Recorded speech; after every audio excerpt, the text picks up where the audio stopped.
A waitress spilled champagne on the wrong man. He humiliated and shaved her head for fun in front of everyone.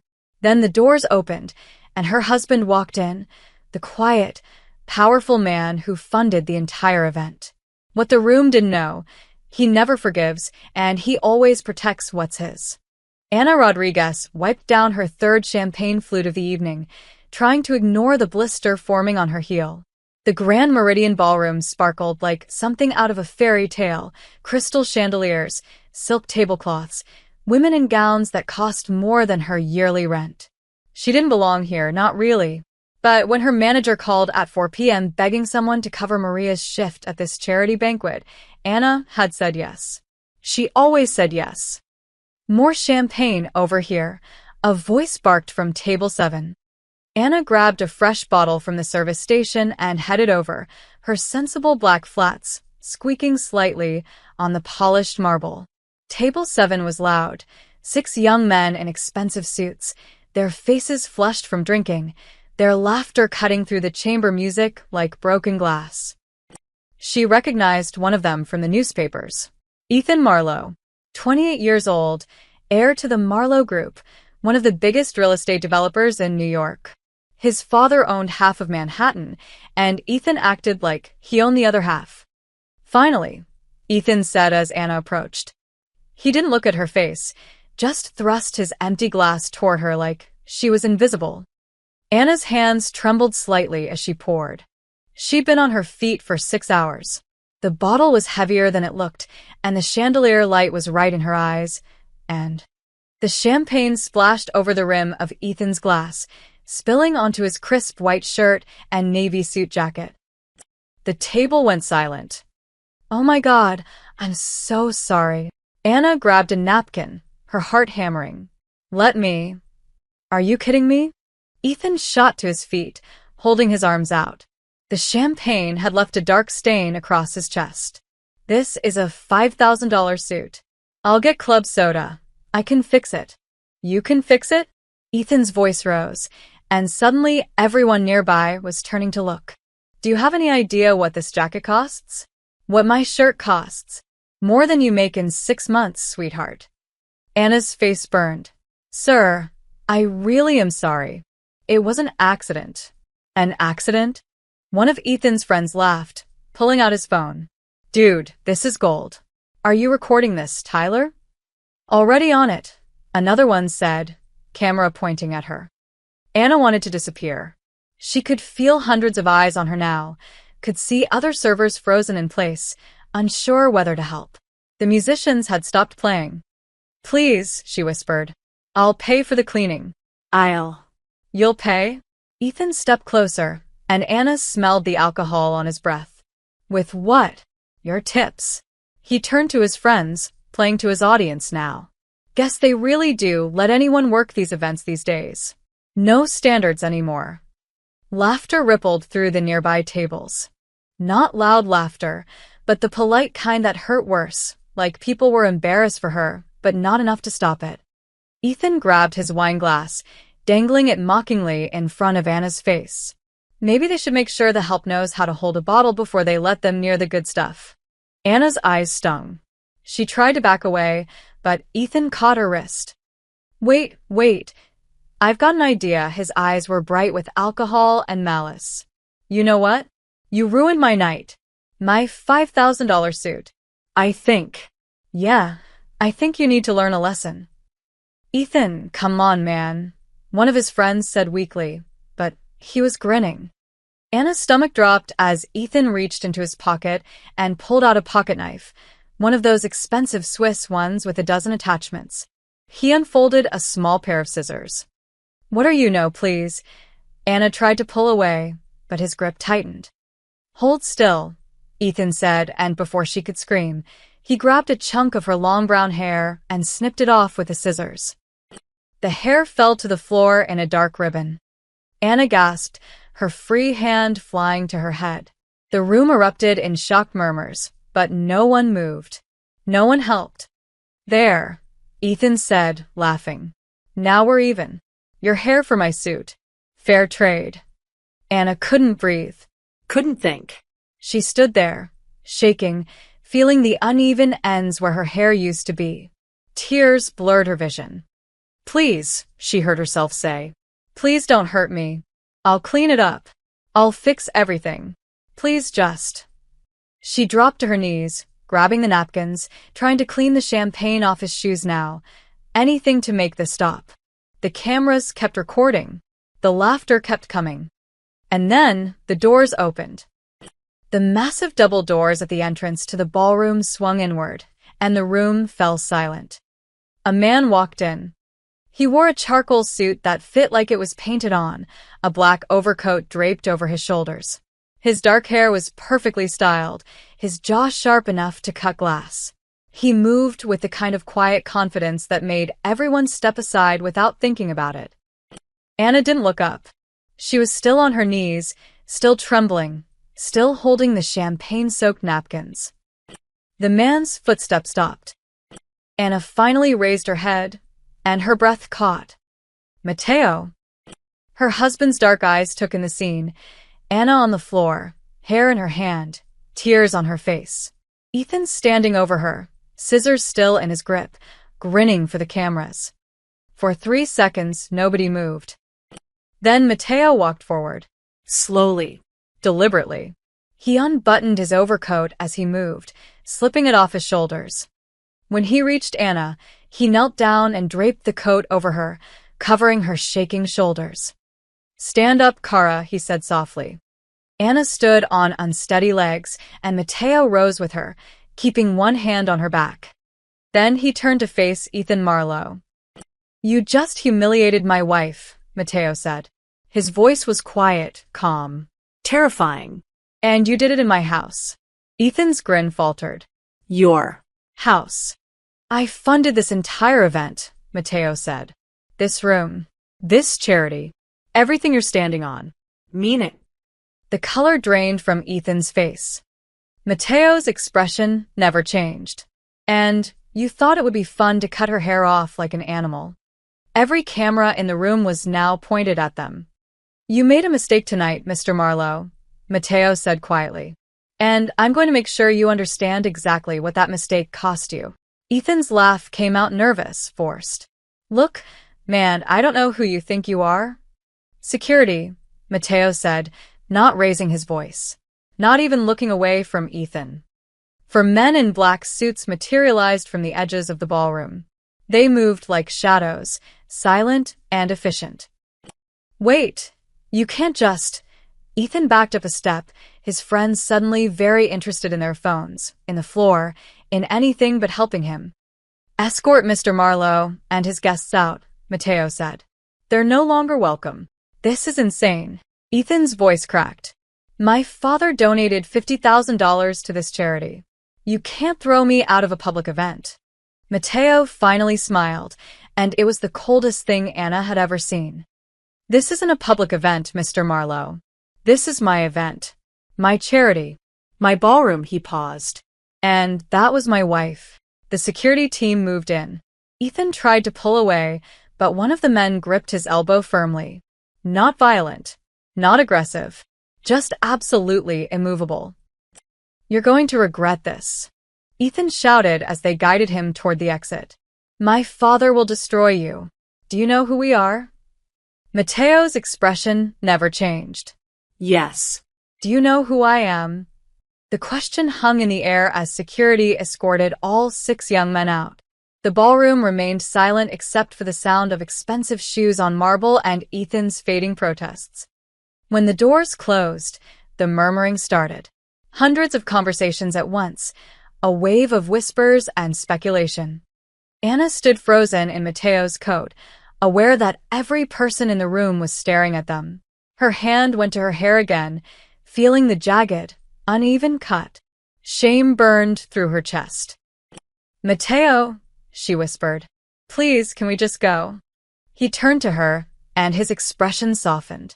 The dangerous man disappeared, replaced by the husband she knew, the one who made her coffee every morning, who fell asleep during movies, who left post-it notes with terrible jokes on the bathroom mirror. "Of course," he said gently. He kept his arm around her shoulders as he guided her toward a side exit, away from the cameras and curious eyes. But before they left, he paused and looked back at the crowd. "Enjoy your evening," he said pleasantly. "The bar remains open. All drinks are on the house." A ripple of uncertain applause followed them out. The car ride home was silent. Anna sat in the back of the town car, wrapped in Matteo's coat, staring out the window at the glittering Manhattan skyline. Her hands wouldn't stop shaking. "Anna," Matteo said quietly, "look at me." She couldn't. "Kara, please." "You shouldn't have done that," she said, her voice barely audible. "You made a scene. Everyone was watching. Everyone recorded it. This is going to be everywhere." "Good." She finally looked at him. "Good? Matteo, this is my fault. I spilled champagne on him. I should have been more careful. And now you've made an enemy of the Marlowe family over nothing." "Nothing." Matteo's jaw tightened. "Anna, he cut your hair. He humiliated you in front of hundreds of people. He treated you like you were less than human. That's not nothing. But starting a war over it." "I didn't start anything." Matteo's voice was soft but absolute. "He did. The moment he decided my wife was entertainment. The moment he thought there would be no consequences." Anna felt tears coming again. She pressed her palms against her eyes, trying to stop them. "I just wanted to help Maria with her shift. I just wanted to make some extra money for your birthday present." Matteo's expression cracked. He pulled her close, and she let herself cry into his shoulder. "I'm sorry," he murmured against her hair. "I'm sorry you had to experience that. But Anna, please understand, I can't let this go." "I won't." She pulled back to look at him. "What are you going to do?" "Make sure it never happens again," he said. "To you, or anyone else." There was something in his voice that made her stomach turn. A finality. A promise that sounded more like a threat. "Promise me you won't do anything crazy," she said. "Please, Matteo. Just let it fade away." He kissed her forehead. "Too late, Kara," he whispered. The scene was theirs. The ending's mine. By 6 a.m., Anna's phone wouldn't stop buzzing. She sat at the kitchen table in Matteo's t-shirt and sweatpants, scrolling through news alerts with growing horror. Real estate heir assaults waitress at charity gala. Caught on camera, Marlowe's son cuts woman's hair in shocking display. Who is Matteo Ricci? Mystery donor defends wife at banquet. Every major outlet had the footage. The champagne spill. Ethan's mocking. The scissors. Anna on her knees. And then Matteo's entrance, the way the entire room had gone silent when he spoke. The video had 12 million views already. Anna's stomach twisted. The comments ranged from supportive to vicious. People were dissecting every second, every word. Someone had already made memes. Another person had created a hashtag. Hashtag Justice for Anna. "You should eat something," Matteo said, appearing in the doorway with coffee. "Have you seen this?" Anna held up her phone. "It's everywhere. They're calling it this champagne scandal. People are posting my picture, trying to find out where I work, where we live." "I've seen it." Matteo set the coffee down calmly. And Ethan Marlowe's PR team released a statement an hour ago. They're calling it an unfortunate incident fueled by alcohol and high emotions. They say he's seeking counseling. That's it. Anna couldn't believe it. That's their response. Matteo smiled, but there was no warmth in it. For now. He pulled out his phone and made a call. Anna watched as he spoke rapid Italian to someone on the other end, his tone businesslike and cold. When he hung up, she asked, "What was that?" "Just moving some pieces," he said casually. "Would you like pancakes?" Anna stared at her husband. This man she'd married 3 years ago. This man who claimed he worked in international investments and never quite explained what that meant, and realized she was watching something begin. Something that wouldn't end with an apology or a PR statement. "Matteo," she said carefully, "what are you planning?" He looked at her with those dark, unreadable eyes. "Justice," he said simply, "and a lesson that New York won't forget." 3 days after the banquet, Richard Marlowe, Ethan's father and CEO of Marlowe Group, sat in his corner office on the 42nd floor, staring at a spreadsheet that made no sense. "Run it again," he told his CFO. "Sir, I've run it 4 times. The numbers are correct." James' chin looked pale. "We're losing stock. Someone's been buying shares through offshore accounts. Small amounts, different companies, but it's coordinated." "How much have we lost?" "Control of 8% so far. But it's accelerating." Richard's jaw clenched. 8% didn't sound like much, but it was enough to shift board votes. Enough to cause problems. Who's buying? That's the thing. We can't trace it. Shell companies in the Cayman Islands, Luxembourg, Singapore. All legitimate on paper, but the actual owners are hidden behind layers of corporate structures. Richard thought about the video that had been playing on loop for 3 days. His idiot son cutting off some waitress's hair. The mysterious man who'd thrown Ethan out. Matteo Ricci. He'd made calls. Called in favors. Asked around about Ricci. The answers he got back made his blood run cold. "Get me everything you can on Matteo Ricci," Richard said. "I want to know what he eats for breakfast." James hesitated. "Sir, I already tried. There's almost nothing. He owns a private investment firm called Ricci Enterprises, but their holdings are complicated. International. He's got his fingers in everything from real estate to shipping too." He paused. "There are rumors, sir." "What kind of rumors?" "The kind people don't talk about in public." Anna found Matteo in his home office that evening, surrounded by 3 computer monitors and a stack of documents. He was on the phone, speaking in rapid Italian again, his tone clipped and businesslike. When he saw her, he switched to English. "I'll call you back." He hung up and smiled. "Hey, how was your day?" "Don't do that," Anna said. "Don't pretend this is normal." "I'm working." "That's very normal." "Matteo," she crossed her arms. "I saw the news. Marlowe Group stock dropped 15% today. Their biggest construction project in Brooklyn just lost its permits. 3 of their investors pulled out. That's not coincidence." Matteo's expression remained neutral. "The market is volatile." "Stop lying to me." Anna's voice broke. "I know what you're doing. You're going after them. After him. And I need you to stop." "I can't do that." "Yes, you can." She moved closer, desperation creeping into her voice. "Matteo, please. This has gotten too big. You're turning this into a war over me, and I can't be the reason you destroy someone's entire life." Matteo stood up slowly, his eyes never leaving hers. "No, Anna." "You're not listening." They declared war the moment they forgot what decency looks like. The moment Ethan decided your dignity was worth less than his entertainment. He was drunk and stupid. And rich and powerful and completely certain there would be no consequences. Matteo's voice was quiet but hard as steel. "Do you know how many times he's done things like this? How many people he's humiliated, harassed, hurt? I had my people look into him. 7 harassment complaints. 4 settlements paid quietly to make problems disappear. A DUI that vanished from police records. A assault charge that somehow never made it to trial." Anna's stomach sank. "How do you know all that?" "Because men like Ethan Marlowe are predictable. They think money makes them untouchable. They think power means they can do whatever they want." He cupped her face gently.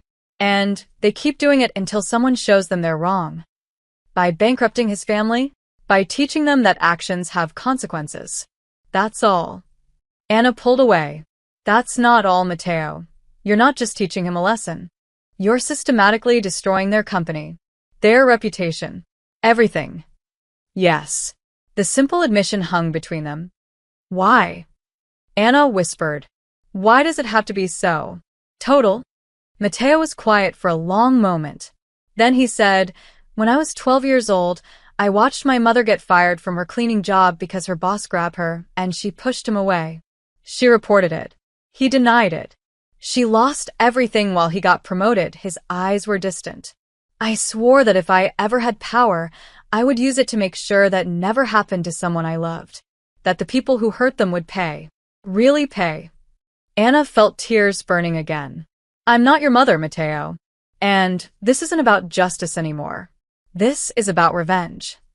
Maybe, he admitted, but it's also about making sure Ethan Marlowe never does this to anyone else. Making sure every person like him thinks twice before they treat someone as less than human. And what if it changes you? Anna asked quietly. What if this war turns you into someone I don't recognize?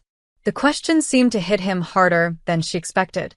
His jaw tightened, and for a moment, she saw doubt flicker across his face. But then his phone buzzed. He glanced at it, and whatever he saw there made him straighten. I need to take this, he said. Matteo. Please, Anna. Trust me. I know what I'm doing. He walked out, leaving her alone in the office surrounded by screens full of numbers and companies and strategies she didn't understand. Anna sank into his chair and buried her face in her hands. The worst part was that she did trust him. She trusted that he loved her, that he thought he was protecting her. But she also knew that once you started a war, you couldn't always control how it ended. And she was terrified of what Matteo would become before this was over. That night, Richard Marlowe got an email from his bank. Due to regulatory review, all business accounts ending in 4892, 3021, and 7766 have been temporarily frozen, pending investigation. Those were their primary operating accounts, the ones they used to pay contractors, suppliers, employees. He called the bank immediately. I'm sorry, Mr. Marlowe, the manager said. It's out of our hands. Federal audit. We have no timeline. Richard hung up and stared at his phone. Then he did something he hadn't done in 20 years. He felt afraid. The headline appeared on the New York Financial Times website at 6 a.m. on Monday morning. Shadow investor Matteo Ricci under investigation for charity fund manipulation. Anna saw it while making coffee. Her hands froze on the mug. The article was detailed, damning. It claimed that Matteo had funneled charity donations through his private companies, using nonprofit events to launder money and manipulate investors. Anonymous sources, close to the investigation, suggested he had ties to organized crime, that he used intimidation tactics, that the banquet incident was just the tip of a much darker iceberg. They're fighting back, Matteo said calmly from behind her. Anna jumped, nearly dropping the mug. Did you see this? They're calling you a criminal. They're saying you manipulated charity funds that you're connected to. She couldn't even say it. The mob. Matteo smiled and took the phone from her hand. He scrolled through the article, his expression never changing. It's a good strategy, actually. Can't fight me in business, so discredit me publicly. Make me the villain. This isn't funny. I'm not laughing, but he was still smiling. Anna, this is exactly what I expected. The Marlowes are powerful people. They have friends in media, connections in law enforcement, politicians on speed dial. Of course they're going to hit back. But these accusations, if people believe this, they won't. Matteo set the phone down and pulled her close. Because I have something they don't. What? The truth. By noon, 3 more articles had appeared. Different publications, same theme. Matteo Ricci was dangerous. His wealth was suspicious. The charity banquet was a front. Sources claimed he'd threatened Ethan Marlowe's family, that his business practices were questionable at best, criminal at worst. Channel 7 News ran a segment with a former business associate who claimed Matteo had intimidated him into selling his company.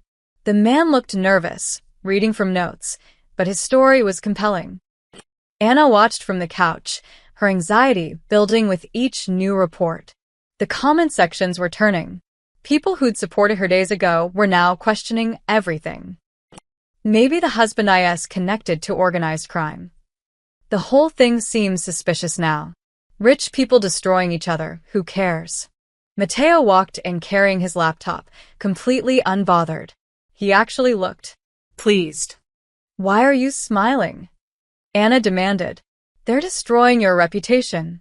They're swinging blind, Matteo said, settling beside her. Watch what happens when someone fights in the dark versus someone who can see. He opened his laptop and typed rapidly. I have a friend at the Times. Real journalist, not the kind you can buy. I'm sending him something. What? The full footage. Unedited. Everything the cameras caught that night. Anna's breath caught. The banquet? But that's already everywhere. No. What's everywhere is a 2-minute clip. The champagne spill, the hair cutting my entrance. Very dramatic, Matteo's fingers flew across the keyboard. But the event was 3 hours long. Every moment recorded by the venue's security system. And I own the venue. He turned the laptop toward her. On the screen was a video file. Meridian_ballroom_full_footage_101925. What's in there? Anna asked. Context, Matteo said simply. The whole evening. Ethan and his friends harassing staff all night. Grabbing waitresses. Making racist comments to a busboy. Throwing food. The security trying to calm them down multiple times, he paused. And 30 minutes before you arrived at his table, Ethan cutting off another server's tie because he thought it was funny. Anna's blood ran cold. Another person? A college kid working his way through NYU. Ethan did the same thing. Pulled out those scissors, cut the tie right off while his friends recorded it. The kid was too scared to complain. Matteo's eyes hardened. But it's all on camera. Why didn't you release this before? Because I wanted them to attack first, Matteo said. I wanted the Marlows to commit. To go all in with their media strategy, spend their credibility calling me a criminal, he smiled. And now, when people see what Ethan really is, they'll realize the Marlows were trying to protect a monster. He hit send. The story went live at 3 p.m. Full footage reveals pattern of abuse. Ethan Marlowe's 3-hour rampage. The article included the complete, unedited security footage. Time-stamped. Crystal clear. Impossible to deny. Within an hour, it had 2 million views. By dinner, it was the top trending story in the country. The video showed everything. Ethan wasn't just drunk and careless. He was cruel. Deliberately, consistently cruel. Mocking a Hispanic waiter's accent. Snapping his fingers at servers like they were dogs.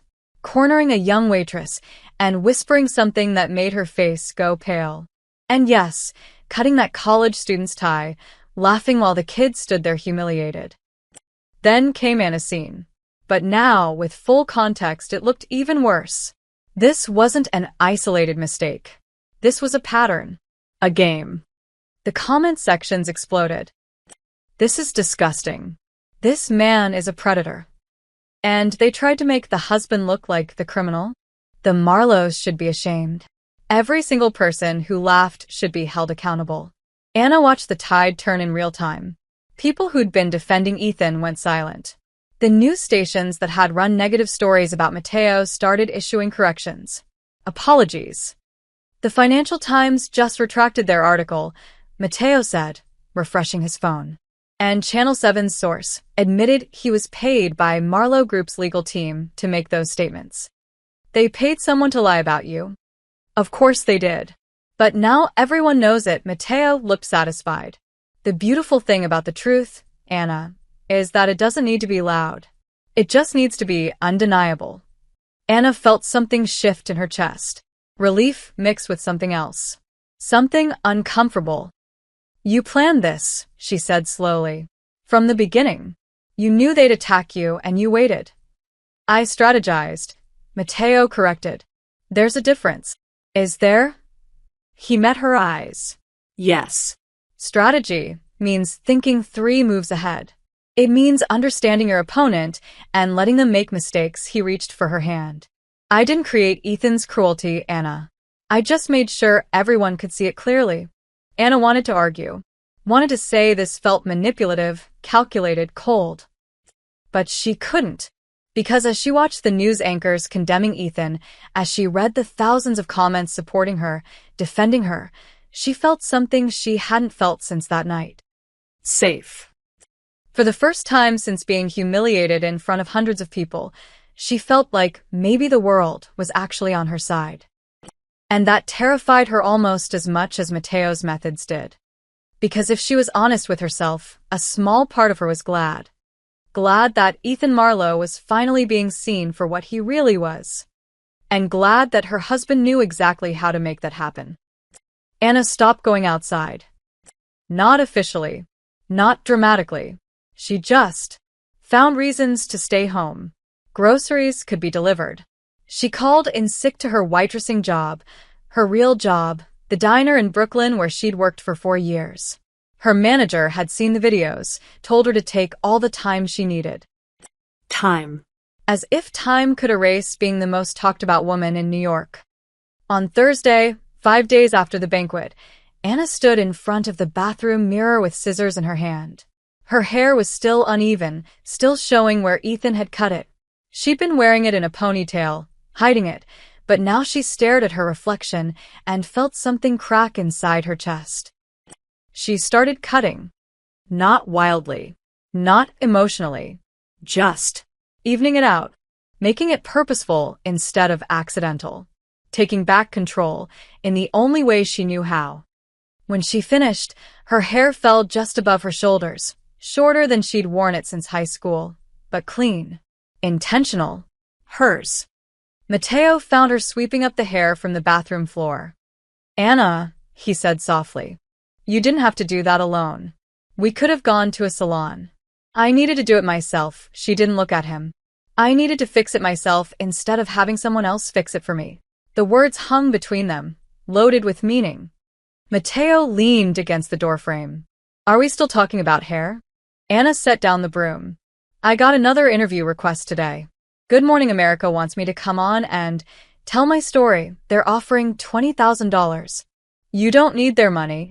That's not the point. Anna's voice cracked. The point is that everyone wants a piece of this now. Everyone wants to hear how humiliated I was, how terrible it felt, how grateful I and that my powerful husband swooped in to save me. She finally met his eyes. I'm not a damsel, Matteo. I'm not a story. I'm not a symbol. I'm just a person who spilled champagne and had a really bad night. You're more than that. To you, maybe. But to the rest of the world. She gestured at her phone on the counter, at the dozens of notifications lighting up the screen. I'm the champagne girl. The waitress who married up. The woman who started a war between billionaires. Her voice dropped. Do you know what they're calling me online? The real housewife of the mafia. Matteo's jaw tightened. Those people are idiots. Those people are everyone. Anna felt tears threatening again. She was so tired of crying. I can't go to the grocery store without someone recognizing me. I can't walk down the street without phones pointing at me. Yesterday, someone followed me for 3 blocks trying to get a selfie. She wrapped her arms around herself. I never wanted this, Matteo. I never wanted to be the center of a city scandal. I know. Matteo moved toward her, but she stepped back. Do you? Because from where I'm standing, you're enjoying this. You're winning your war against the Marlowes, getting your revenge, teaching everyone a lesson. Her voice broke. And I'm the one who is to live with being the reason for all of it. Anna, you're not the reason. Ethan is. But I'm the excuse. The words burst out of her. Every move you make, every company you destroy, every person you ruin, it's all in my name. For my honor. To protect me, she looked at him with red-rimmed eyes. But you can't build peace on humiliation, Matteo. Not his. Not theirs. Not anyone's. Matteo went very still. What are you saying?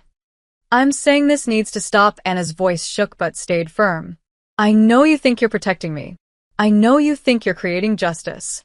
But all I see is more pain, more destruction, more people getting hurt, and it's all attached to my face, my name, my life. They hurt you first.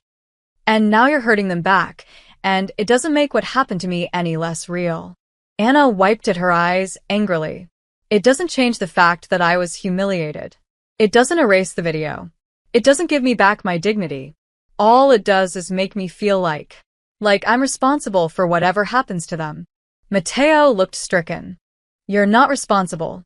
I am. But we're married, Anna whispered. What you do in my name. And I can't carry that weight, Matteo.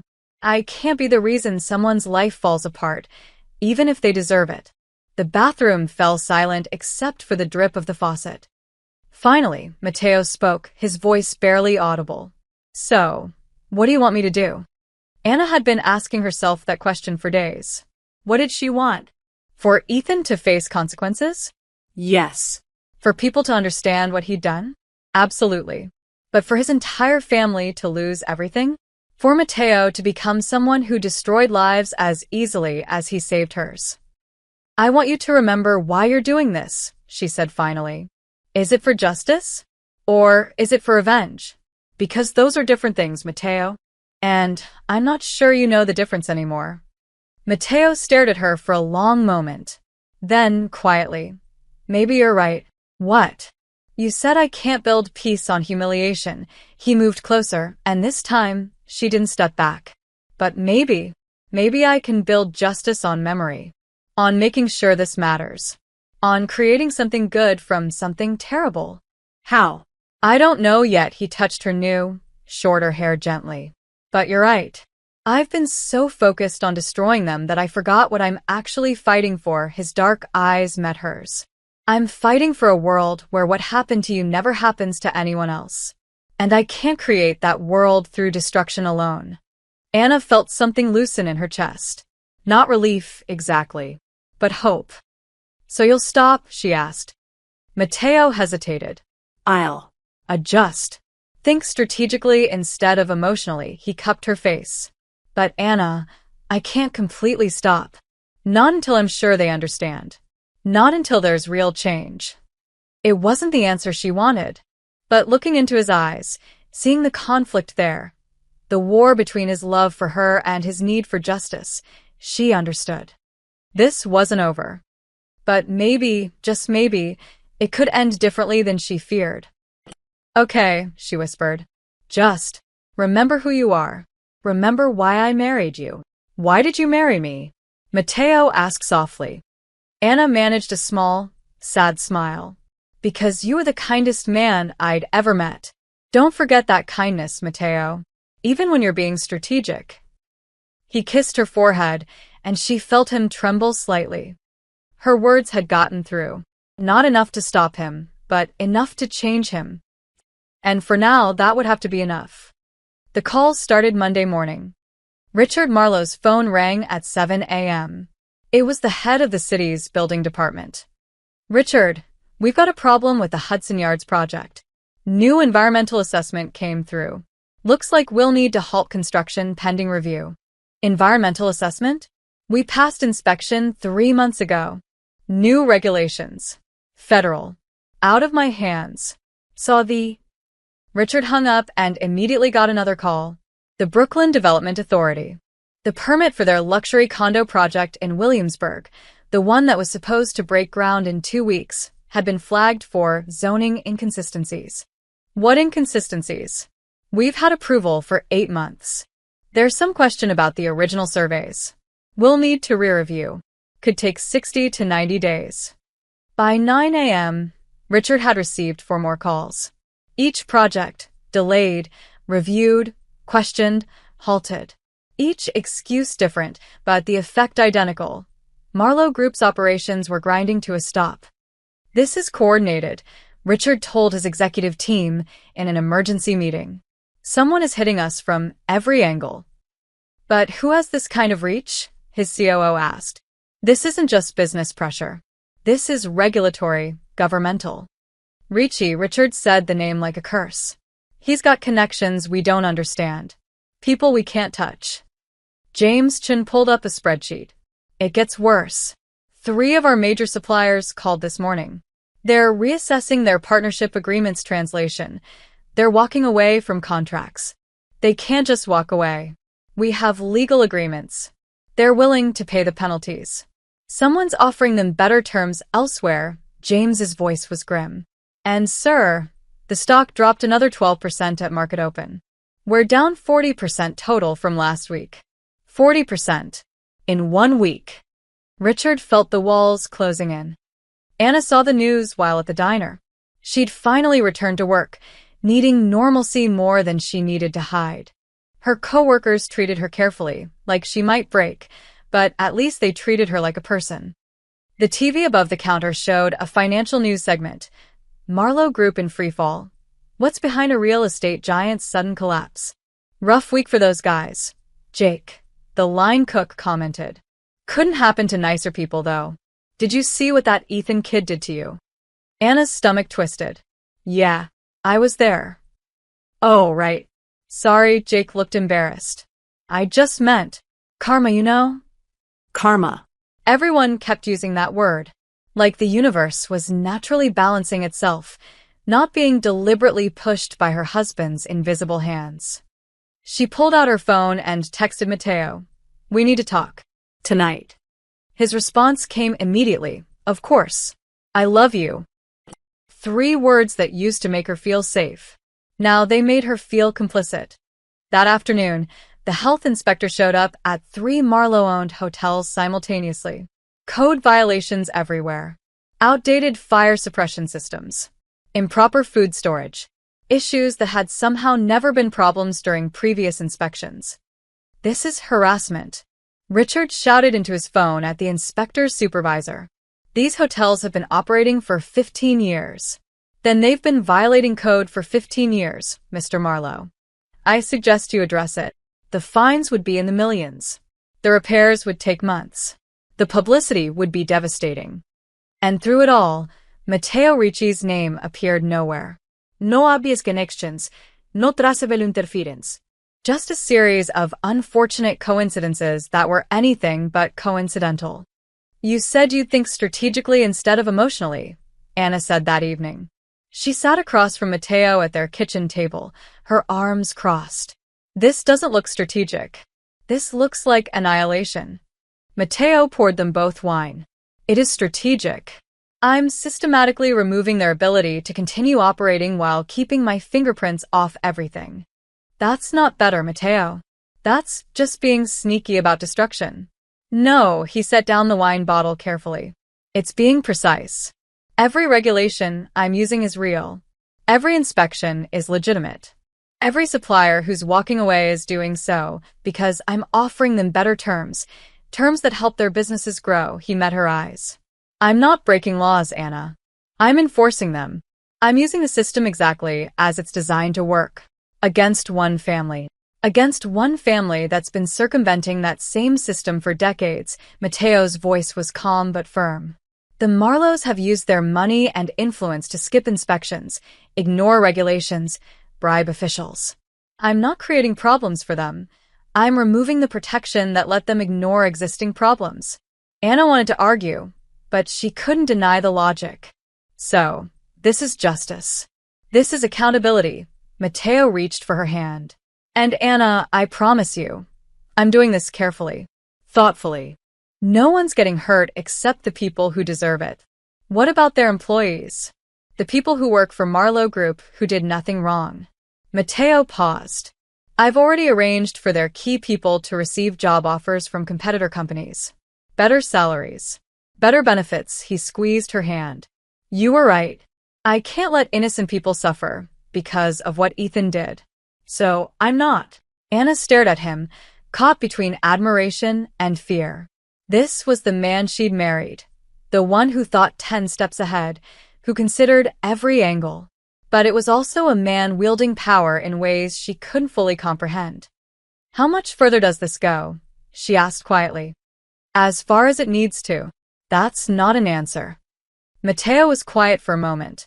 Then, Richard Marlowe will call me within 48 hours. He'll want to meet, negotiate, make a deal. He looked at her steadily. And that's when I'll decide how this ends. Anna's phone buzzed. Another news alert. Marlowe Group faces perfect storm of regulatory setbacks. Perfect storm. As if nature had arranged this. What are you going to tell him? Anna asked. When he calls? Matteo's expression was unreadable. That depends on what he offers. Richard Marlowe made the call Wednesday evening, exactly 32 hours after Anna and Matteo's conversation. Matteo let it ring 3 times before answering. Mr. Ricci? Richard's voice was controlled, professional, defeated. I think it's time we had a conversation. Face to face. I agree, Matteo said pleasantly. When and where? My office. Tomorrow. 10 a.m. No, Matteo's tone didn't change. Neutral ground. The conference room at the plaza. Noon. A pause. Richard Marlowe wasn't used to being told no. Fine, he said finally. Noon. Just you and me.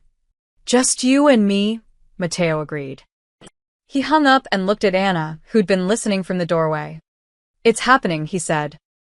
Anna's heart was pounding. What are you going to do?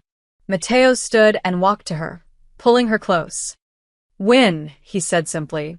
But on our terms. On your terms. She wanted to believe him. She wanted to believe this would end well, that justice would be served without more destruction, that Matteo would remain the man she'd married. But as she held him in their kitchen, she couldn't shake the feeling that some wars changed everyone who fought them. Even the winners. The conference room on the 45th floor of the plaza overlooked Central Park. Floor-to-ceiling windows framed the autumn trees like a painting, all gold and crimson. The table was polished mahogany, long enough to seat 20. Only 2 chairs were occupied. Richard Marlowe sat at one end, his expensive suit unable to hide the exhaustion in his face.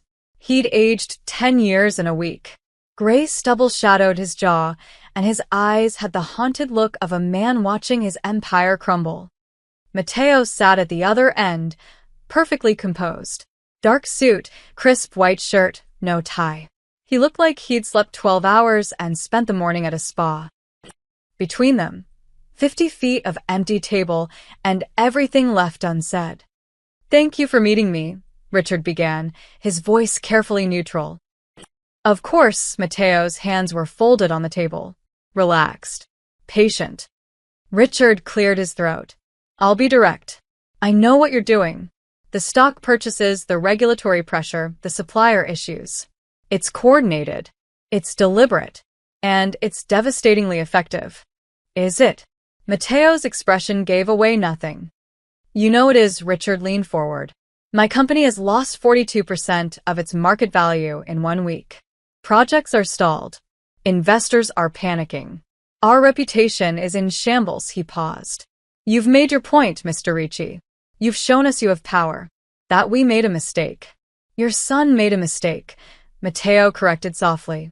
You're just paying for it. Ethan is young, stupid, and drunk on privilege. I know that. His mother and I are horrified by what he did to your wife. Richard's voice was sincere, pleading. But destroying our entire company, putting thousands of people out of work, that's not justice. That's overkill. Matteo said nothing, just waited. Richard reached into his briefcase and pulled out a folder. I'm prepared to make this right. Ethan will issue a public apology. A real one, written by him, acknowledging what he did. We'll donate $5 million to a charity of your wife's choosing. And he slid the folder across the table. We'll offer you a 10% stake in Marlowe Group. Full voting rights. A seat on the board. You'll have a say in how we operate going forward. The folder sat between them. Matteo didn't reach for it. 10%, he repeated thoughtfully. That's generous. It's worth about $80 million. Even with the recent stock drop, Richard's hands were shaking slightly. It's a peace offering, Mr. Ricci. A way to smooth things over. You'll have influence, profit, and the satisfaction of knowing we've learned our lesson. Matteo smiled. Not warmly. Not cruelly. Just. Knowingly. Mr. Marlowe, he said quietly. I think you misunderstand the situation. What do you mean? You're offering me a seat at your table. A piece of your company. A way to profit from your family's business. Matteo stood slowly, walking along the length of the table toward Richard. His footsteps echoed in the silent room. But you see, I don't want a piece of your table. He stopped directly across from Richard. I own the building it sits in. Richard's face went pale. What? The conference room doors opened. 2 men in suits entered. Lawyers, by the look of them. They carried document folders.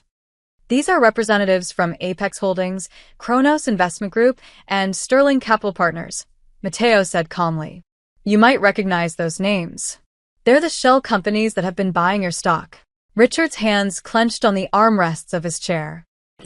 Over the past 7 days, through 32 different acquisition vehicles across 14 countries, I have purchased, either directly or through controlled proxies, 51% of Marlowe Group's outstanding shares. Matteo's voice never rose above conversational. As of 9 a.m. this morning, I own controlling interest in your company. The lawyers placed 3 folders in front of Richard. Legal documents, acquisition papers, stock certificates. All real, all legally binding, all already filed with the SEC. That's impossible, Richard whispered, flipping through the papers with shaking hands. This kind of acquisition, the coordination, the capital required, is substantial, yes, Matteo agreed, but not impossible, just expensive. And I have expensive resources.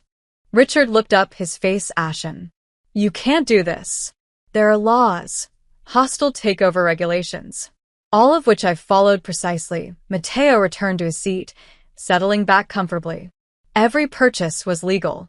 Every disclosure properly filed. Every regulation satisfied. Your lawyers are welcome to review the documentation. They'll find it's airtight. The room was silent except for the sound of papers rustling as Richard desperately searched for something, anything, that would make this untrue. Why? Richard finally asked, his voice hoarse. If you already control the company, why agree to this meeting? Why let me embarrass myself with offers you don't need? Matteo's expression softened slightly. Because my wife asked me to think strategically instead of emotionally. And strategy requires understanding your opponent. He gestured at the folder Richard had brought. Your offer told me everything I needed to know. You think this is about money, about power, about business. Isn't it? No, Matteo's voice went cold. It's about ensuring that what happened to Anna never happens to anyone else. It's about teaching your family and every family like yours that there are consequences for cruelty. Real consequences. Richard slumped in his chair, defeated. So what now? You liquidate the company? Sell it off in pieces? Destroy everything my father built? That depends, Matteo said. On what? On whether you're willing to actually change, Matteo stood. I own 51%, Mr. Marlowe. But you still own 23%. Your board still has influence. Your name is still on the company. He moved toward the door, then paused. The question is, are you willing to use that influence to build something better? Or will you fight me and watch everything burn? Richard looked at the documents spread in front of him. Decades of work. His father's legacy. His son's inheritance. All of it now controlled by the man whose wife Ethan had humiliated for entertainment. I don't have a choice, do I? Richard said bitterly. You always have a choice, Matteo replied. You just don't have control anymore. There's a difference. He walked to the door, then looked back one final time. My lawyers will be in touch with terms. Think carefully about your response, Mr. Marlowe. Because this is the only offer you'll receive from me. And if I refuse, Matteo smiled. Then you'll learn exactly how thoroughly I can dismantle a company I own controlling interest in. Legally. Systematically. Completely. The door closed behind him with a soft click. Richard Marlowe sat alone in the conference room, surrounded by papers that proved he'd lost a war he didn't even know he was fighting until it was already over. Anna was folding laundry when her phone exploded with notifications. Not metaphorically. Actually exploded. Buzz after buzz until she grabbed it in frustration and saw the headline trending across every social media platform. Federal investigation. Marlowe Group allegedly diverted charity funds for tax evasion scheme. Her stomach dropped. She clicked the article. The byline was from ProPublica, a respected investigative journalism outlet. The piece was detailed, methodical, devastating.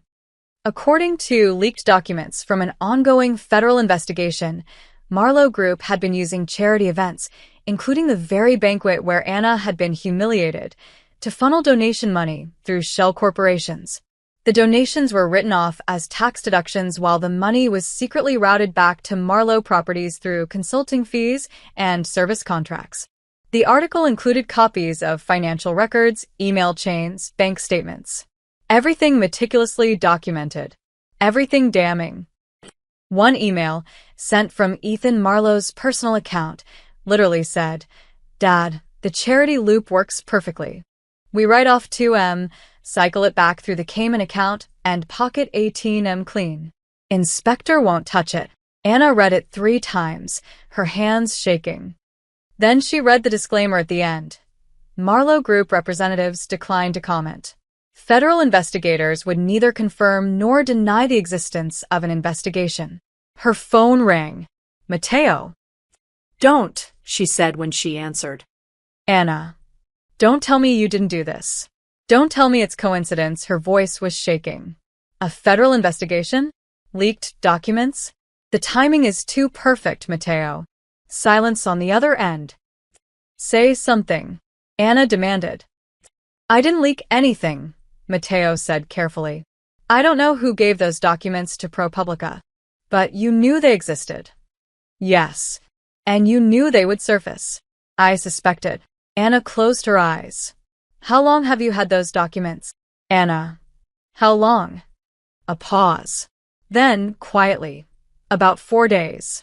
My forensic accountants found them while doing due diligence after the acquisition. 4 days. He'd been sitting on evidence of federal crimes for 4 days. Waiting. Planning. You could have turned them over to authorities immediately, Anna said. That's what a normal person would do. I could have, Mateo agreed. But normal people don't win wars. This isn't a war, Mateo.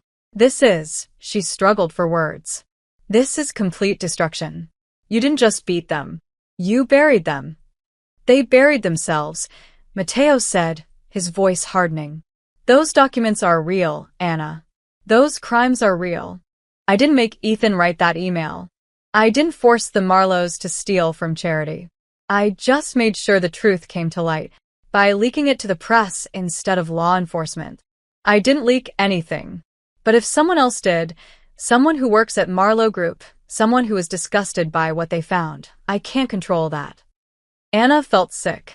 The plausible deniability was so perfect it was almost beautiful. Mateo's fingerprints were nowhere on this. The leak could have come from anyone, an angry employee, a whistleblower, a federal agent. And yet she knew. Deep in her bones, she knew. You orchestrated this, she whispered. I ensured justice was served. Stop calling it justice. Anna shouted, surprising herself. This is revenge, Mateo. Complete, total, overwhelming revenge.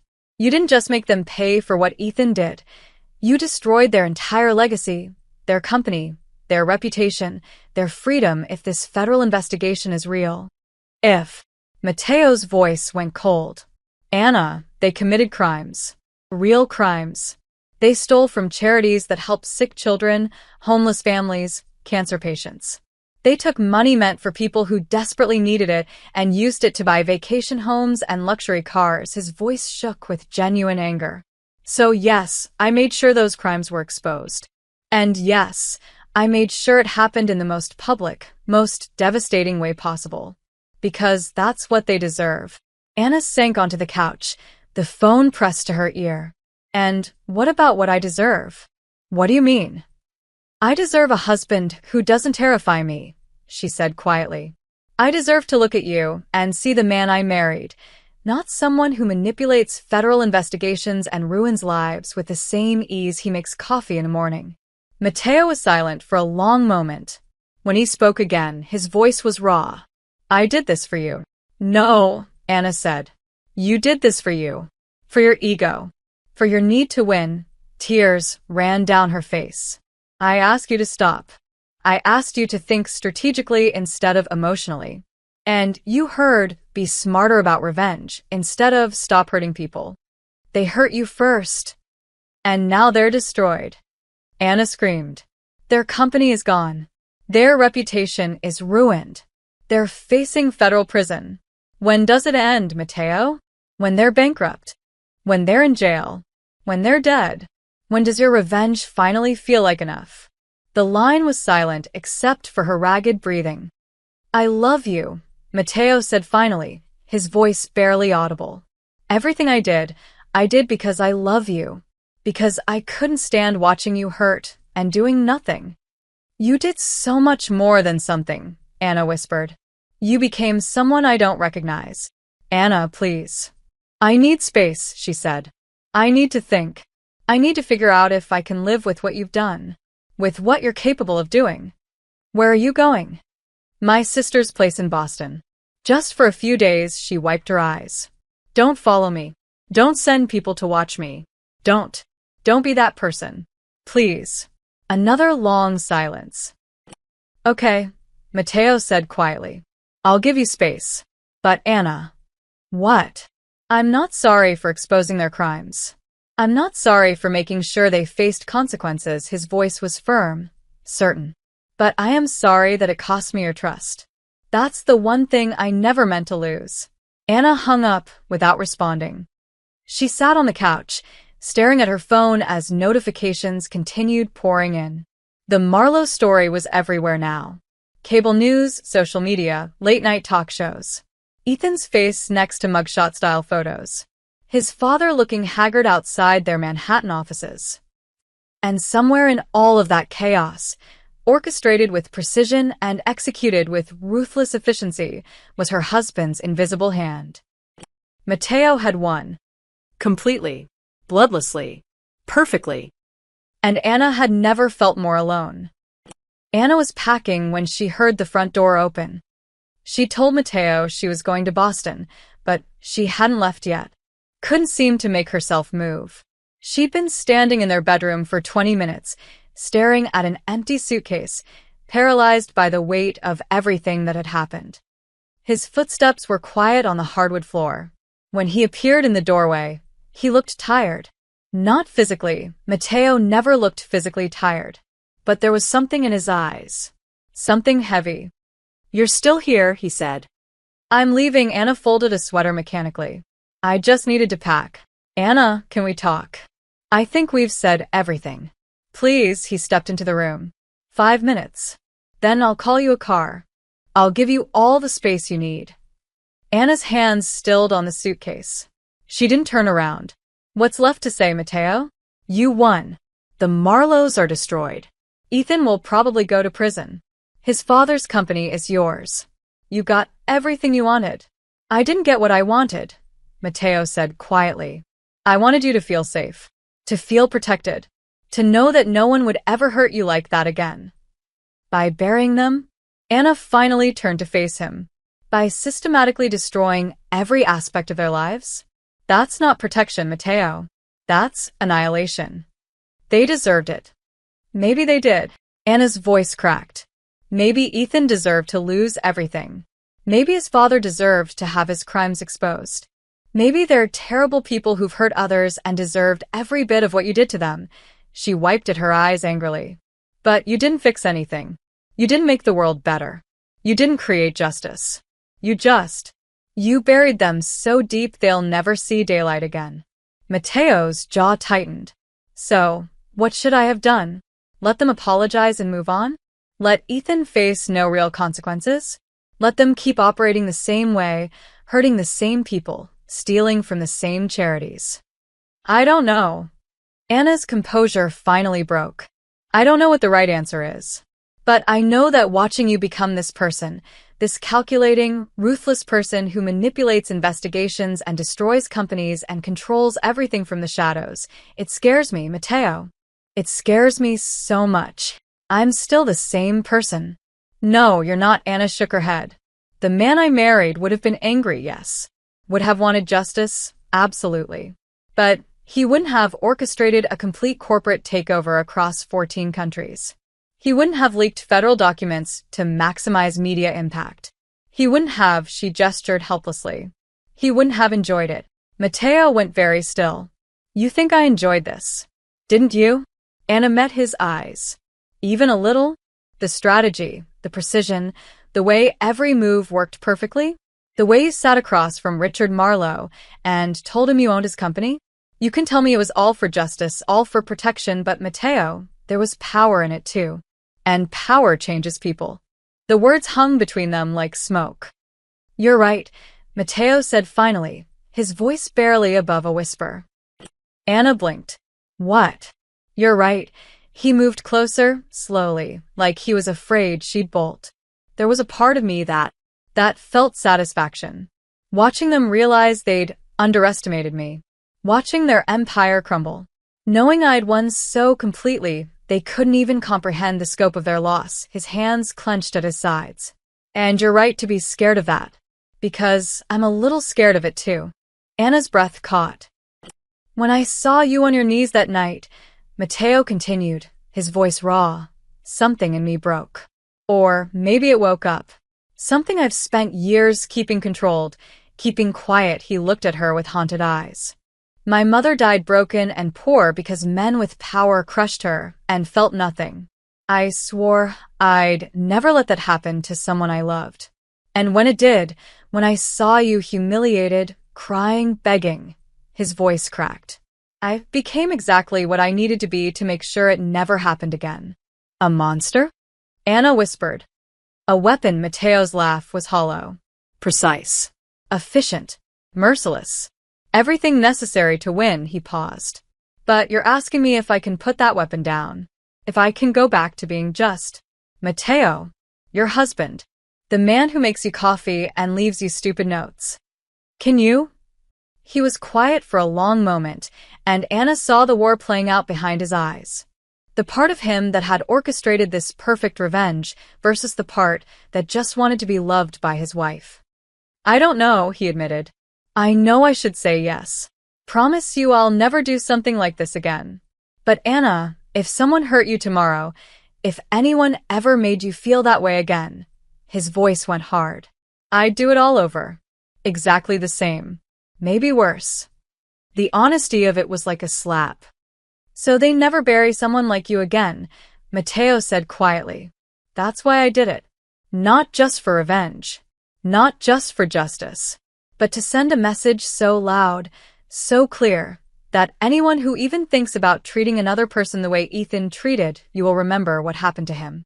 Will remember what I'm capable of. He met her eyes. And yes, that makes me dangerous. And yes, you should be scared. But I need you to understand, I'm only dangerous to people who hurt the ones I love. Anna felt tears streaming down her face. And what if that's not enough? What if I can't live with knowing what you're capable of? What if every time I look at you, I see this side of you and can't forget it? Matteo's face crumpled.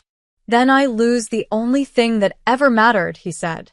Because everything I did, every move I made, every company I destroyed, it means nothing if you walk out that door and don't come back. Anna turned back to her suitcase. Added another sweater with shaking hands. I'm not saying I'm not coming back, she said quietly. I'm just saying I need to figure out if I can live with this. With you. With what loving you means. And if you can't. Anna closed the suitcase. Zipped it slowly. Then at least I'll have tried, she whispered. She walked past him, suitcase in hand.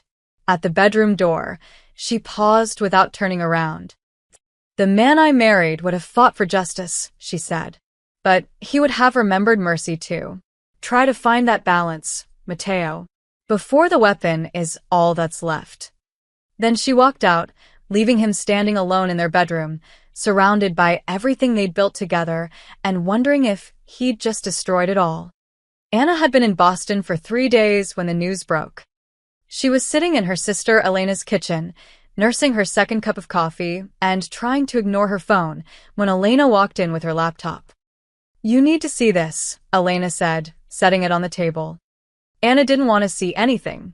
She'd spent 3 days trying not to look at news about Matteo, the Marlowes, or anything related to the mess she'd left behind.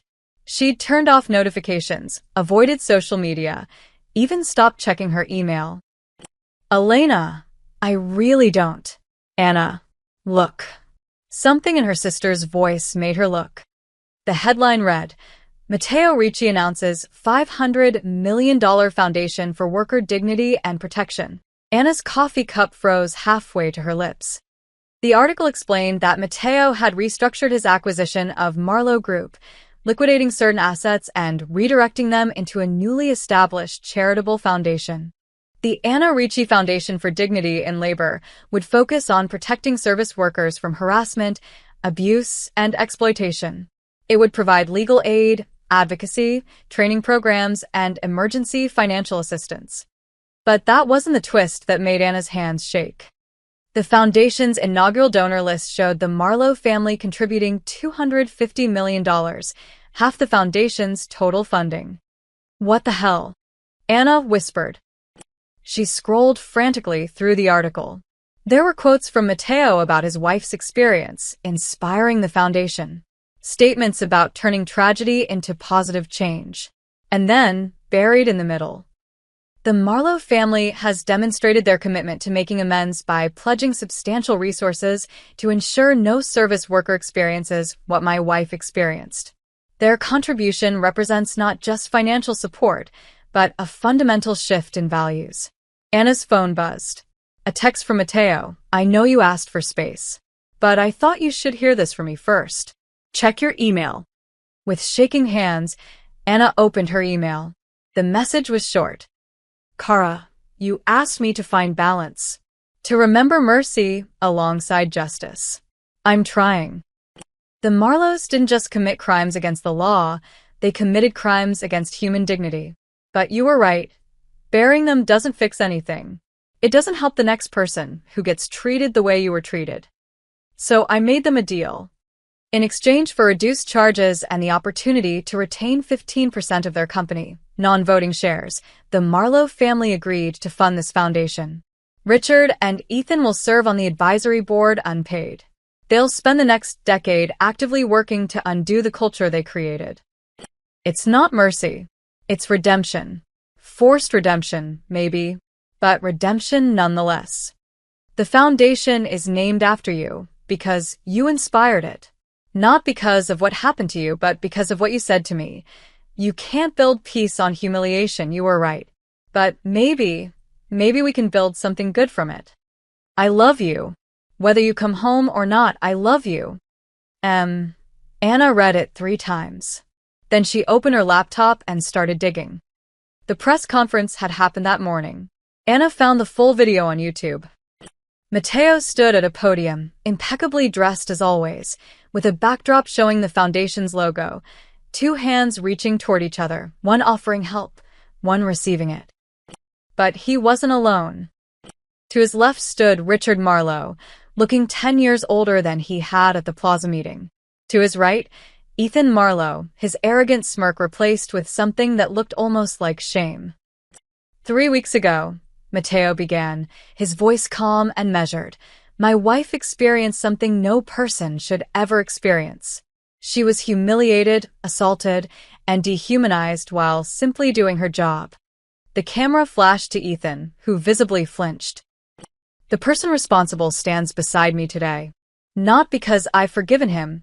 Forgiveness is not mine to give. But because he and his family have agreed to spend the next decade proving they understand the gravity of what happened. Matteo gestured to the screen behind him, which now showed the Foundation's mission statement. The Anna Ricci Foundation will provide resources and protection for service workers across the country. Legal representation for those who face harassment. Emergency funds for those who lose their jobs after reporting abuse. Training programs that teach both workers and employers about dignity, respect, and accountability. He paused, and the camera caught something unexpected in his expression. Uncertainty. Vulnerability. My wife told me that you can't build peace on humiliation. She was right. But she also showed me that sometimes the people who cause harm can be part of the solution if they're willing to do the work. Richard Marlowe stepped forward to the microphone. His hands trembled slightly. What my son did was inexcusable, Richard said, his voice rough. What our company culture enabled was shameful. We've spent decades believing our wealth and influence put us above consequences, above accountability. He took a breath. We were wrong. And this foundation is our first step, our first of many steps, toward making that right. Then Ethan spoke, and Anna had to pause the video because her hands were shaking so badly. I don't expect forgiveness, Ethan said, staring directly at the camera. What I did to Mrs. Ricci was cruel, degrading, and wrong. I thought it was funny. I thought I was entitled to treat people however I wanted because of who my family was, his voice cracked. I was wrong. And I'm going to spend a very long time proving I understand that. The video showed reporters firing questions, Mateo handling them with practiced ease. The Marlowes looking uncomfortable but present, committed, real. Anna closed her laptop. He turned them into allies, Elena said quietly. She'd been watching over Anna's shoulder. That's actually kind of brilliant. It's manipulative, Anna said automatically. Is it? Elena raised an eyebrow. He could have destroyed them completely, put them in prison, bankrupted them, erased them. Instead, he's forcing them to spend a decade actually helping people, actually learning, actually changing. She paused. That's not mercy, maybe, but it's not pure revenge either. It's something in between. Anna thought about Mateo's words. I'm trying. Not I've found balance, not I've changed completely, just I'm trying. He created something good, Anna whispered. From something terrible. He created something good in your name, Elena corrected. And he made the people who hurt you part of healing that hurt. She squeezed Anna's shoulder. That's pretty close to justice, Anna. Real justice. Not revenge. not mercy. Just accountability with purpose. Anna stared at her phone, at Mateo's message still glowing on the screen. I love you. Whether you come home or not, I love you. She'd asked him to find balance between the weapon and the man. And he was trying. It wasn't perfect. It was complicated and messy, and probably still manipulative in ways she didn't fully understand. But it was trying. And maybe that was enough to start rebuilding what had been broken. Anna picked up her phone and typed, I saw the news. Can we talk? The response came immediately, always. I'm here whenever you're ready. Not come home, not I need you, just I'm here whenever you're ready. Anna looked at Elena. Can I borrow your car? Her sister smiled. He's in New York. That's a 4-hour drive. I know. You sure you're ready? Anna wasn't sure of anything, but she knew that Mateo had heard her, had tried to change, had created something beautiful from something ugly. And she knew that whatever happened next, they needed to figure it out together. I'm sure I need to try, Anna said. That would have to be enough. Anna stood outside the Grand Meridian Ballroom, her hand frozen on the polished brass door handle. We don't have to do this, Mateo said quietly beside her. We can leave right now. No one would blame you. I would blame me. Anna took a deep breath. She was wearing a deep blue dress, simple, elegant, nothing like the server's uniform she'd worn 3 weeks ago. Her hair, now professionally styled into a sleek bob just above her shoulders, caught the light from the chandeliers visible through the glass doors. I need to do this. Why? Mateo asked gently. Anna, you don't owe anyone. I owe myself. She finally looked at him. That night, I left this place humiliated. Destroyed. I let Ethan Marlowe take my dignity. She straightened her shoulders. I need to walk back in and take it back. Through the doors, she could hear music, conversation, the clink of glasses. The Foundation's inaugural gala was already in full swing. 300 guests, donors, advocates, journalists, politicians, all there to celebrate the Anna Ricci Foundation for Dignity in Labor. All there because of the worst night of her life. Ready? Mateo offered his arm. Anna hesitated, then shook her head. I need to walk in alone. Is that okay? Something flickered across Mateo's face. Surprise, then understanding, then pride. Of course. I'll be right behind you. But this moment? It's yours. She kissed his cheek quickly, then pushed open the doors before she could lose her nerve. The ballroom was exactly as she remembered, and completely different. The same crystal chandeliers, the same marble floors, the same floor-to-ceiling windows overlooking the city. But the energy was transformed. Where there had been cold elegance, there was now warmth. Where there had been exclusion, there was welcome. And as Anna stepped inside, the room began to notice. Conversations quieted. Heads turned. Someone near the entrance recognized her, and a ripple of awareness spread through the crowd like a wave. Anna's heart hammered. For a terrible moment, she was back on her knees, hair falling around her, cameras recording her humiliation. She could almost feel the weight of judgment, the heat of shame.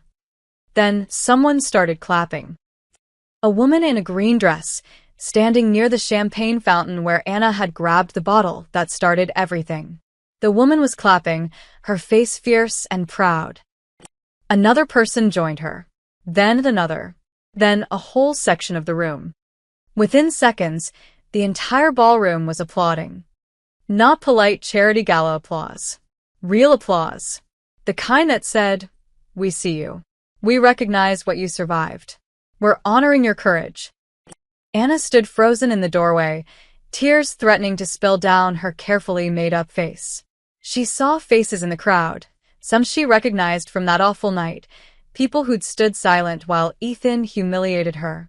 Now they were on their feet, applauding her. Not out of guilt, she realized. Not out of obligation. But because they genuinely understood what this moment meant. A server passed by carrying a tray of champagne. A young woman, maybe 22, with kind eyes. She paused beside Anna and whispered, "Thank you. For what you're doing. For all of us." Then she moved on, but her words stayed. For all of us. This wasn't just about Anna anymore. It was about every person who'd ever been treated as less than human while just trying to do their job. Every server who'd been harassed. Every worker who'd been belittled. Every person who'd been made to feel invisible and worthless. Anna wasn't just reclaiming her dignity. She was reclaiming theirs too. Mrs. Ricci, a gentle hand touched her elbow. A woman in her 60s, elegant and warm, wearing a name tag that read, "Board Member, Maria Santos. I'm so honored to meet you. Would you mind saying a few words? I know it wasn't planned, but..." "Yes," Anna said, surprising herself. "I'd like to." Maria led her through the crowd toward a small stage at the front of the ballroom. Anna's legs felt unsteady, but she kept moving. As she passed, people reached out, not to grab or demand, but to touch her hand briefly, to nod, to acknowledge her. She saw Richard Marlowe in the crowd, standing near the back with his wife. He looked older, grayer, diminished. When their eyes met, he nodded once, not apologetic exactly, but respectful, acknowledging. Ethan stood beside him, wearing a name tag that identified him as an advisory board member. He looked like he wanted to disappear into the floor. When Anna's gaze found him, he couldn't meet her eyes. Just stared at his shoes, his face flushed with shame. Good, Anna thought. Let him feel it. Let him remember. She climbed the stage steps. Maria handed her a microphone, and suddenly Anna was looking out at 300 faces, all focused on her. The same ballroom, the same view, but everything had changed. "I'm not good at speeches," Anna began, her voice shaking slightly. 3 weeks ago, I stood in this exact room as a waitress covering a friend's shift. I was invisible, unimportant, just part of the background. The room was utterly silent. And then I became very visible. But for all the wrong reasons, Anna's throat tightened. Someone decided I was entertainment. That my dignity was worth less than a joke. That humiliating me would make for a good video. She could see people shifting uncomfortably, remembering. For a while, I wanted to disappear again. To go back to being invisible because at least invisible didn't hurt. Anna took a breath. But then I realized something. Being invisible is how this keeps happening. Service workers are treated badly because people have learned to look through us. To see uniforms instead of humans. To forget that we have lives, families, feelings. Her voice grew stronger. This foundation isn't about revenge. It's not about punishment. It's about visibility. It's about making sure every worker, every person, is seen as exactly what they are, human beings deserving of dignity and respect. She paused. And it's about making sure that when someone's dignity is attacked, there are resources to help. Legal support, financial assistance, a community that says, "We see you. You matter. You're not alone." The applause started again, but Anna raised her hand gently. I didn't want to be here tonight, she admitted. I was terrified to walk back into this room, but I'm glad I did. Because now, when I think about this ballroom, I won't just remember the worst night of my life, she smiled, tears finally spilling over. I'll remember this night too. When something terrible became something hopeful. When pain turned into purpose. Anna looked toward the back of the room, where Matteo stood silently, watching her with an expression she couldn't quite read. Pride, certainly. Love, absolutely. But also something else. Maybe relief. Maybe recognition that she was stronger than either of them had realized. Thank you for being here, Anna said to the crowd. And thank you for believing that every person deserves to be treated with dignity, no matter who they are, no matter what job they do, no matter what. The applause was thunderous. Anna stepped off the stage, and the guests surged forward, not aggressively, but eagerly, wanting to shake her hand, share their stories, thank her. She was surrounded by warmth and support and genuine human connection. And from across the room, Matteo watched his wife shine. The gala wound down slowly, like a dream reluctant to end. Anna found herself at the champagne fountain, the same fountain where she'd grabbed the bottle 3 weeks ago. She stared at the bubbling golden liquid, watching it cascade down the crystal tears. Different view from up here, isn't it?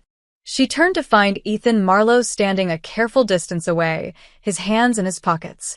He looked nothing like the arrogant heir who'd cut her hair. His expensive suit couldn't hide the exhaustion in his face, the weight he seemed to carry. Anna's first instinct was to walk away, but something made her stay. What do you want? She asked, not unkindly. To apologize. Really apologize. Not the PR statement my lawyers wrote. Ethan's voice cracked. Mrs. Ricci, what I did to you was unforgivable. I was drunk, yes, but that's not an excuse. I was cruel because I thought I could be. Because no one had ever made me understand that other people's dignity matters as much as my own entertainment. Anna studied him. And now I spend 60 hours a week working with the foundation. Meeting workers. Hearing their stories. Learning everything I should have learned 20 years ago, he swallowed hard. I can't undo what I did. But I'm trying to make sure I never become that person again. Why? Anna asked. Because my husband forced you to? At first, yes, Ethan met her eyes. But now? Because I saw the video. All of it. And I saw myself through everyone else's eyes. And I was monstrous. My own mother couldn't look at me for a week, his voice dropped. I'm ashamed of who I was. And I'm trying to build someone better. Anna was quiet for a moment. Then she said, I don't forgive you, Ethan. Not yet. Maybe not ever. I understand. But I believe you're trying. And that matters, she paused. Keep trying. Keep learning. Keep making sure other people don't suffer, because someone with power thinks it's funny. Ethan nodded, his eyes bright. I will. I promise. He walked away, and Anna felt something inside her shift. Not forgiveness, but closure. The beginning of healing. That was generous of you. Matteo appeared beside her, 2 champagne flutes in his hands. He offered her one, then paused. Or would you prefer something else? Anna took the glass, smiling slightly. I think I can handle champagne now. They stood together in comfortable silence, watching the last guests filter out. The ballroom was emptying, staff beginning the quiet work of cleanup. The same young waitress from earlier passed by, and Anna caught her eye. Thank you, Anna said. For what you do. It matters. The girl's face lit up. Thank you, Mrs. Ricci, for making sure we matter. When she left, Matteo turned to Anna. You were magnificent tonight. The speech, the way you carried yourself, he shook his head. I'm in awe of you. Don't be. Anna set down her champagne. I'm terrified, Matteo. Terrified of what comes next. Of running this foundation. Of being this person everyone expects me to be. You don't have to be anyone but yourself. And what if myself isn't enough? Matteo took her hand, and the simple gesture felt like coming home. Anna, You stood in front of 300 people and turned your worst moment into something that will help thousands. You faced the man who hurt you with grace and wisdom. You walked back into the room where you were humiliated and left it as its ambassador. He squeezed her hand. You're more than enough. You always have been. Anna felt tears threaten again. Happy tears this time. We're okay? You and me? Are we? Matteo asked seriously. I know I scared you. I know I became someone you didn't recognize. And I can't promise I'll never be that person again if someone threatens you. I'm not asking for promises, Anna interrupted. I'm asking if you understand why it scared me. Yes, Matteo's voice was certain. And I'm asking if you can live with loving someone who has that darkness in them, who can be ruthless when protecting the people he loves, who won't always choose mercy first. Anna thought about the past 3 weeks. The destruction, the manipulation, the calculated revenge that had somehow transformed into reluctant redemption. She thought about Matteo sitting across from Richard Marlowe, claiming ownership of everything. And she thought about him creating this foundation, forcing accountability, building something good from something terrible. I can live with it, she said finally, as long as you remember that the darkness isn't all you are, that there's kindness too, gentleness, love. I'll remember, Matteo promised. You'll make sure of it. They walked toward the exit together, Matteo's arm around her waist. At the doors, Anna paused and looked back at the ballroom one final time. The chandeliers still sparkled. The marbles still gleamed. But the ghosts were gone. The humiliation, the shame, the feeling of being small and powerless, all of it replaced with something new. Something stronger. Matteo followed her gaze. They mocked you in my house, he said quietly, his lips close to her ear. Now the city stands in yours. Anna smiled faintly, catching her reflection in the polished doors. Her short hair gleamed in the chandelier's light, elegant and intentional. She looked different than she had 3 weeks ago. Not just the haircut. Something deeper, something essential had changed. She was no longer the humiliated waitress, no longer the victim, no longer invisible. She was Anna Ricci, the woman who had survived cruelty and transformed it into purpose. The woman who had inspired an empire to change its tone. The woman who had taught everyone watching that dignity wasn't something that could be cut away with scissors. It was something you carried inside, unbreakable, eternal. And standing beside her was the man who had declared war for her honor, but learned mercy through her wisdom. Imperfect, dangerous when needed, but hers. Ready to go home? Matteo asked. Anna took one last look at the ballroom, her ballroom now, in all the ways that mattered, and nodded. Yes, she said. Let's go home. They walked out together into the New York night, leaving the Grand Meridian behind. Tomorrow, the foundation would begin its real work. Tomorrow, the headlines would continue. Tomorrow, there would be challenges and complications and all the messy reality of building something meaningful.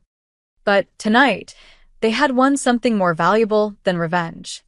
They had reclaimed dignity, rebuilt trust, remembered love. And in a city of 8 million people, in a world that often forgot to see the invisible ones, they had proven that sometimes the quietest crown was the one you placed on your own head. The end.